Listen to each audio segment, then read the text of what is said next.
Yo, viewers. It's a video. Yay! I made a video, guys. So I basically just analyzed how Captain plays mids. Captain's a top level pocket. I think he's been like Europe champion probably like 10 times. And world champion. I don't know how many times. Not that many though. Probably maybe 3 times. I guess 3 times. But I have no fucking clue. But he's a good player. Let's just say that. And I analyzed how he plays mids. And I actually found a really clear structure. So I just wanted to show that in this video. So this is gonna be a video of me showing a couple mids and just explaining the pattern that I see in them. And also I'm gonna try to explain why he makes certain decisions that he makes, because it'll help you get an insight into how to make these decisions yourself. And it definitely helped me with that. So I'm at a point where I've understood like everything that I want to say in this video. So because I'm making these videos to improve myself, it doesn't have there's not much point anymore in making this video. But I think it's interesting, so I'm gonna show it anyways. So I recorded these clips of me talking over the footage all like during the past week. So they're probably gonna be a bit different. I might sound different in different clips. I'm just gonna throw this all in there and just upload it so that I get this video done with, and I can find a better way to make the next video, basically, because I put so much time into this and overthought this so much that it wasn't fun anymore. So I want to do it differently and find a way to make these videos more quickly, but still keep them interesting, hopefully. So first is going to be an explanation of what I think he does, what is important in the certain like in every I'm gonna talk about you'll see. I'm gonna explain what he does and what's important and why he makes decisions, and then I'm gonna show clips of the mid fights one by one and just talk about decisions that he makes. Yeah, that's it. I don't really know how to do that, go like, alright, I hope you enjoy. Let's leave it at that. I hope you enjoy. Many fucking ways of doing this. So, what he does is, he comes to mid and he just jumps somewhere. He just jumps a safe place and then he just looks. So he just looks around at where the enemy team is and sort of what's happening on the mid, what they're doing. And when you're just looking around at the enemy team, you can see the mid fight unfolding. So you see, like, for example, the scout is just about to leave the medic, so the medic's gonna be alone. So that's something you can see, like, or you can see that there's a soldier who's alone with the rest of his team far away from him. So if you would go to attack that soldier, then the rest of his team can't help you out. And I'm gonna need to open up what I've written down here real quick. So he just jumps a safe place, and then there, what his idea is, or what the reason for doing that is that he gets vision on the enemy team, so he can see the mid fight unfolding, as I said, and he's also taken some position, in my opinion. I mean, I think it's important, in my opinion, that he does that too, because it denies the enemy team some position, because he's just standing there, right? He's not doing anything. But if he's still denying position, because if the enemy team would just walk up to him, then he could easily shoot them and do a shit ton of damage to them. So in that sense, he is taking position away from the enemy team, and that's basically all the mid fight's about. It's all about taking position, because as soon as you've taken enough position, the enemy team's out of the mid fight, and you can cap So you've won the mid-fight. So he just looks at what's happening, and he looks for a target to initiate on. So he looks for basically who he's gonna rocket jump at. And there's a lot of different options that you have here. Like, you can choose to rocket jump deep in to try and get the medic or the demo. You can just rocket jump at like some other target who isn't that important. So you have a lot of choices here. And the thing that you want to take into account in that situation is like, is the medic and the demo alone together? So if the medic's alone with the demo, then when you jump in there, you're always going to land next to them. Basically what I mean is, like, if you're jumping into 2 scouts, then you're going to get stopped midair and just land in front of them, and already have taken like over 100 damage when you land. So, but with the demo and the medic, they can't really deny you, so you can get in really easily. And also, you'll stay alive for way longer, because when you're right in a demo's face, if he doesn't have some pipes loaded, it's going to take him a long time to either reload pipes and hope he hits them, or he has to use the sticky bombs, which takes time. So he's just slower in killing you, basically. So you get in their face easily, and you can do a lot of work. But if they have a scout with them, then you can't do that. So that's something you need to take into account. Yeah. And like, more things are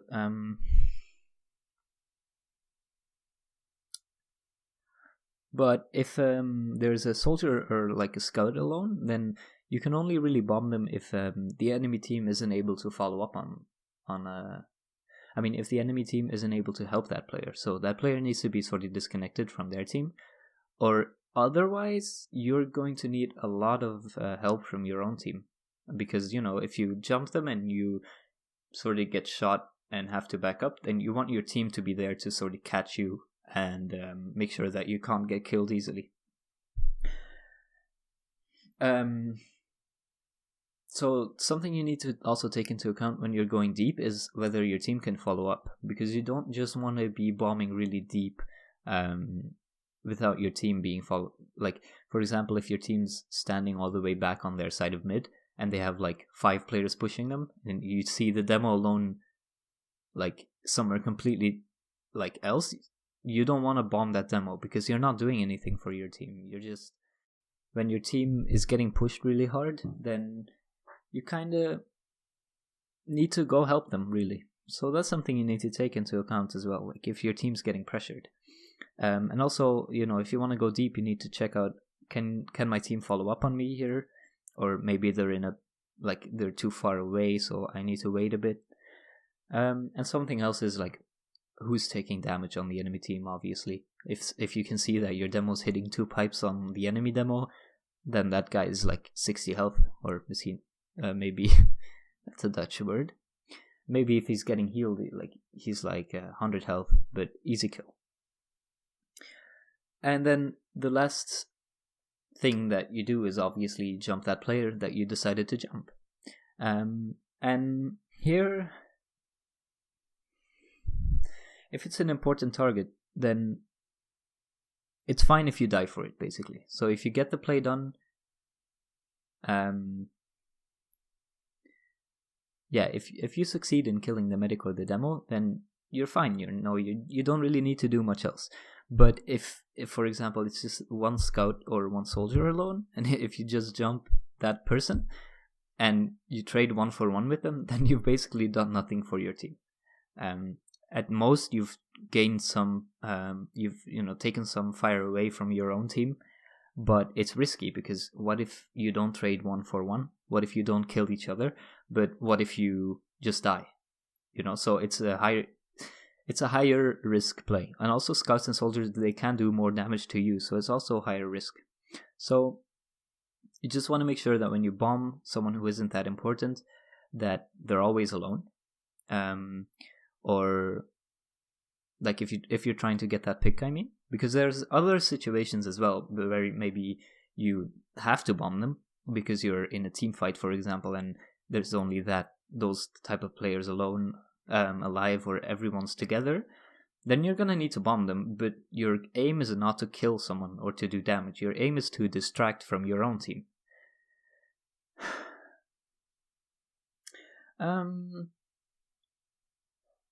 So I hope I've made it clear enough. Just like, if it's an unimportant target, then don't die for it. If it's a medic or a demo, you can totally die for it. And kind of something that's useful is to know, like, sort of how to not die when attacking an important target. So if you're jumping a scout or a soldier, the trick is kind of where you land, really. That's the most important thing. You want to land it in a situation where it's kind of harder for them to hit you. And also, it's easy for you to just walk back and then have your team catch you, like I said. So what I mean by catch you is that you're walking back and your team just walks forward and you just meet each other. And at a certain point, you're behind your team and your team is going to take all the fire for you. And you can take some heals or take a health pack or something. And then you can go from the top again. You can jump some safe place again. Something like that. Or you can decide to go really deep. Whatever you want.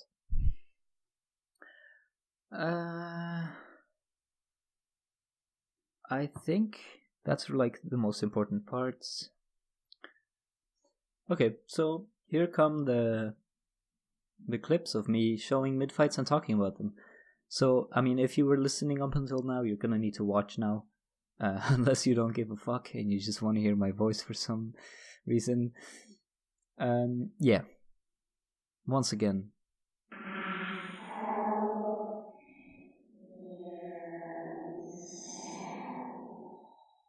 Shit, there's another thing. There's another thing I forgot to mention. In the clips I talk about the mid-fights in 3 stages, which is just the 3 ones I talked about, but maybe it wouldn't be clear if I just suddenly start using that terminology. What I mean by stage 1 is jumping a safe place. What I mean by stage 2 is looking around, is choosing who you're going to jump or like focus or initiate on, going to attack.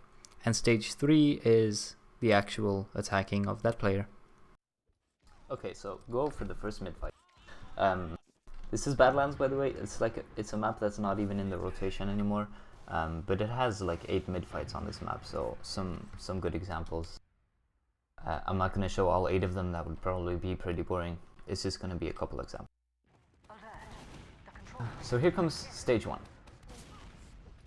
Stage 1 is that he just jumps to a safe place, he starts spamming, and he starts looking for an opening.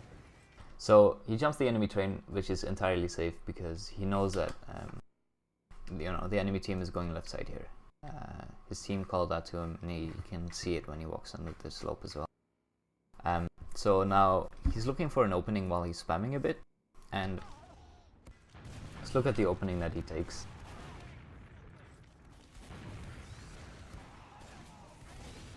Okay, so he decides to jump at the medic, and even though he doesn't manage to take him down, there's literally 5 players looking and shooting at him at the moment, while his team is just rolling over them really, really easily. So he does a lot of work this mid fight, and what I think the reason for going for this opening was that the medic and the demo were alone together, and they can't do much against Captain. If Captain had hit that shot, then Siege would be dead, and it would be completely successful. So it was clearly a good opening. So if you see Med and Demo alone, we can take away from that you can probably jump them quite easily.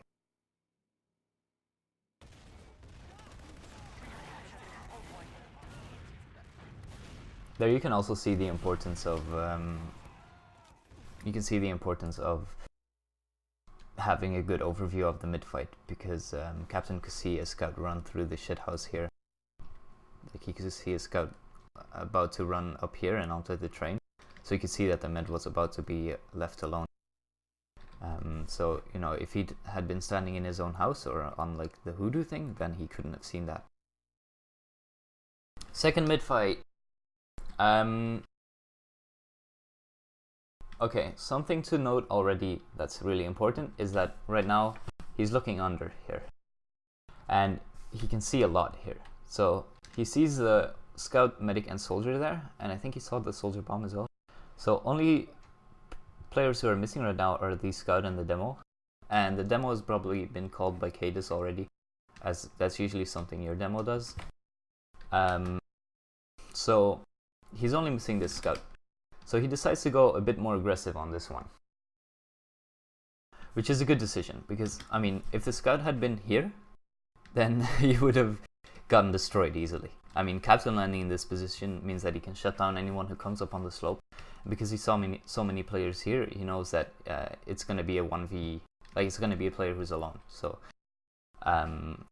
so he lands here. Okay, so another reason, except for punishing the slope, for landing here is like another is that you're taking a bit more position when you're here, so putting a bit more presence on the mid fight, really, and also your spam will do more damage when you're closer. So okay, so he starts spamming a bit, and he's kind of looking for an opening, and like right now there's a scout right in his face, so I don't think he'll try to jump in here. What he does is he jumps to these players who are fighting his team. So his team is basically, they're fighting 2 players versus these 2 players, so that is risky for his team. So he decides to go help them out, also because I think that he, like, you know that these 2 players, they can't follow up on if he would go deep.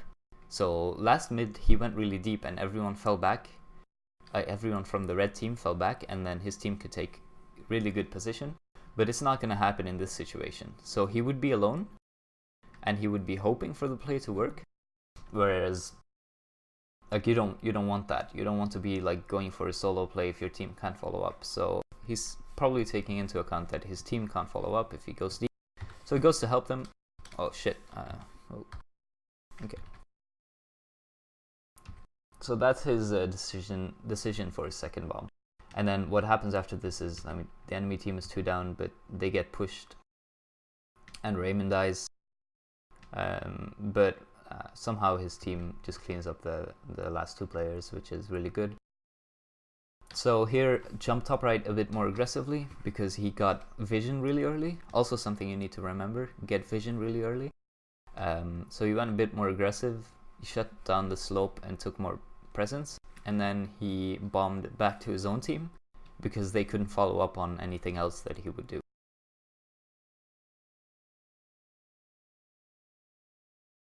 So on this one, he jumps top right again, and what he can see is actually not much. He can see that the enemy team is like, he can see no one basically, only the medic. So he can assume that they're all here. So he bombs this player who's alone. So that's a really good idea in my opinion, to focus the only player who's alone, because if you get this frag, then you're in a really good position. So he goes for that. Unfortunately, he has no scout with him, and he doesn't manage to do that much damage because of it. So what he does is just, after he bombs there, he just gets to a safe place and gets healed up again, because he needs to reset in this situation, because his team needs to get position. It's just going to be a repeat of the mid fight basically. So he goes to the stage 1 thing again, and he jumps to some safe place and gets some vision. Another thing that's this position is fabulous. Another thing that is like useful about jumping to a safe position is that you're actually putting some pressure on the enemy team, and you're showing your presence there, which means that they can't just take position for free. You know, if he'd stayed here, then maybe they could push him. I mean, they could definitely push his team way more easily. So we continue. Again, he's looking for an opening, and he sees that once again the soldier is alone. However, now he should see the scout coming with him, but he decides to bomb that. And let's look at his team. What are they following? Okay, so they're not really following up. So maybe if they'd been following up, maybe that would have been better. But that was his bad coordination from his team. But actually, it was a 4v3 situation if Tiger had been running forward with him. So it was an alright initiation. And then the rest of the mid, they're just getting healed up, trying to fight these players. He drops down on the low ground and he gets killed for it. So that's the third mid fight. He jumps a player who's alone, just a scout, but you can see that when he jumps the scout, he's not like full committing. He's not landing on the train, and he's leaving not too much risk for himself to die for a scout pick. So when he jumps a scout, he makes sure that he does some damage, but he stays still relatively safe.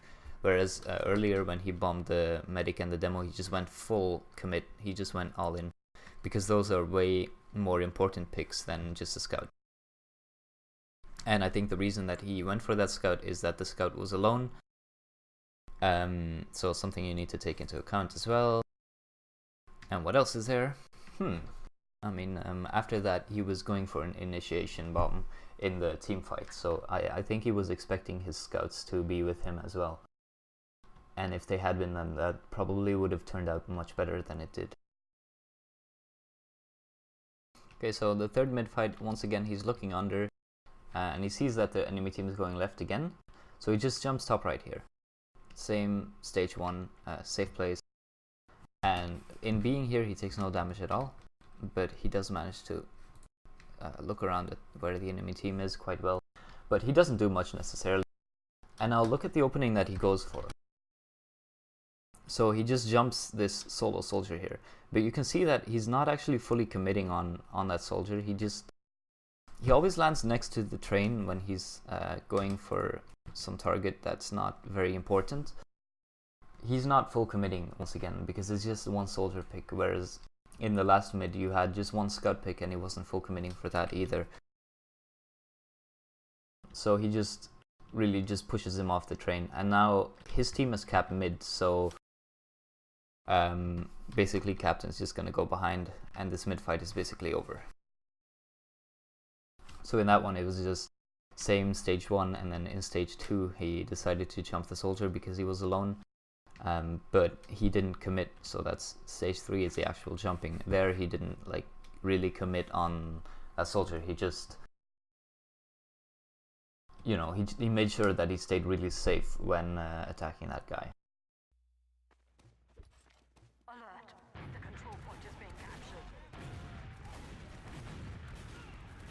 Here he's going behind in the enemy house, and so that he can get in a good position to bomb them later on. And also, I think he's hoping to make them look at him where he is right now already. But now he needs to look for what target he's gonna focus here. And when he sees that demo under pressuring his team, like if this demo, one sec. If this demo is just left here to spam his team, he can actually just deny them from walking up this slope area here entirely. And that's going to leave his team in a really shit position to fight here. So he basically has to go for that demo and to give his team the chance to walk up here to take some better positioning. So he goes for that demo. He takes him down, but meanwhile some stuff happens, so it's only him, Raymond, Cadus, and Tiger up. But Tiger's, I think, going to die, or at least be out of the mid. Yeah, Seeds takes him down. So Captain has to go back to his team.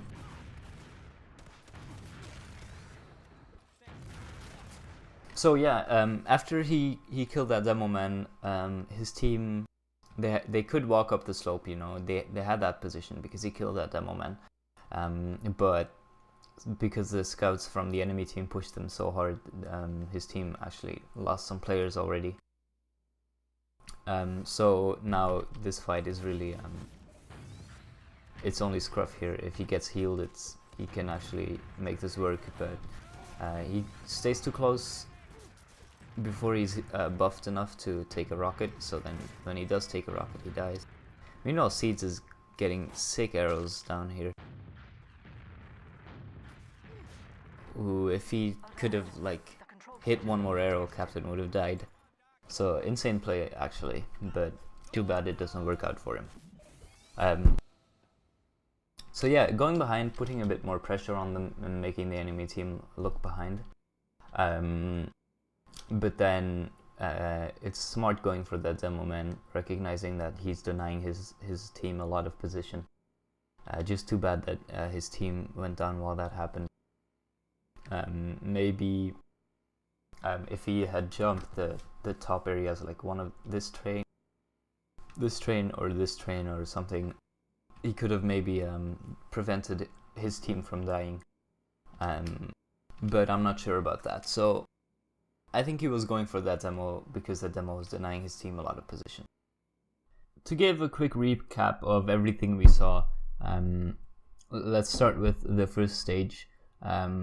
What you want to try to be doing in that first stage is getting vision as soon as you can, and also trying to see like the entire enemy team, because you need to decide what you're going to do in the rest of the mid, which is really important. And also you're taking position, so you're showing presence to the enemy team so that they aren't feeling like completely free to do whatever that mid fight. You want them to feel a bit pressured. But that's really all you do in stage 1. You're just looking and you're just taking some position. But then for stage 2 is like where you decide who you're going to bomb. And usually, like, I mean, what we see in this video is that you really want to try to usually focus someone who's disconnected from the rest of his team. And if you see like a meta and a demo alone, then you usually go for that. Because it makes the rest of the team fall back to help that meta and that demo. Unless your team is getting like absolutely destroyed and the meta and the demo can't follow up, then it's also a good idea to go help your team. But so a meta and demo alone is something that you need to look out for. And then otherwise you want to focus just other players who are pressuring your team. Somehow, like for example, soldier on your train means that you need to kill that player so that your team can take position. Or the demo pushing your slope, you want to kill him too so that he doesn't deny your team from walking up slope and taking the position that you need to be able to take the fight. And also you want to take into account whether your team can actually follow up if you go somewhere. Because if your team's getting pressured really hard and you're going for a solo play on like a soldier, then that's completely useless. Like, unless you're sure that you can get the medic or the demo, it's probably better to just help your team. For the stage 3, you want to only really full commit on important targets. The only time he actually really jumped in and died for something is when he was going for the medic and the demo combo who were alone, which is a really important target. But whenever he was jumping a soldier or scout, he just made sure that after his jump he could just fall back, and if that soldier or scout or someone else decided to chase him, that his team was there to back him up. So you want to also make sure that you don't jump too far when you're going for someone who isn't that important, so that if you get pushed, your team can back you up. So yeah, those are the most important parts. I'm gonna leave it at that for this video. I hope you enjoyed. Thanks for watching. Bye.